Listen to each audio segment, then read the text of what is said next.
Hi, this is Lali, ang inyong scientist princess. Pupunta tayo ngayon sa Magalang, Pampanga. Huwag niyo akong i-judge, first vlog ko to. Kantahan ko na lang kayo.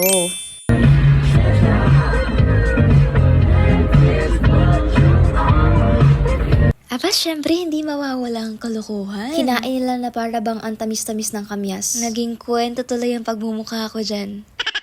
Natutuwa talaga ako sa mga pato. Sabay-sabay ba naman silang naglalakad? Parang marching band na walang instruments. Sinubukan ko nga silang amuhin dyan. Nagbaka sakali ako. Kaso deadma talaga eh. Para silang may sariling mundo. Kaya tinignan ko lang yung pusa at aso na naglalaro sa may duyan. Ayun, naging instant commentator ako sa Animal Kingdom. Ang cute nila, diba? Siya lang kasi mag-isang pusa dyan, tapos napapaligiran siya ng maraming aso. Diba? Main character ang atake. Sobrang friendly pa ng mga pets nila dyan, hindi man lang tumakol nung dumating kami. Maya-maya nga, napaamo ko na yung isang tuta. Ayun, close na kami agad. Ang bilis-bilis ng transformation, diba? Sinundan niya pa ako nung umalis kami. At bigla nga akong na-curious manghuli ng pato. Sa akin na lang daw pag nahuli ko. Feeling ko kasi madali lang. Ang trinay ko parang obstacle course. Panay patain ng walang pasintabi. After ko nga makipag-jamming sa mga lovely animals, naglakad-lakad ako dun sa dulo. Ang eerie ng feeling, sobrang peaceful. Kulang na lang talaga maging jungle dun. Sobrang ganda. Parang batis ng katotohanan. Para akong nasa Encantadia.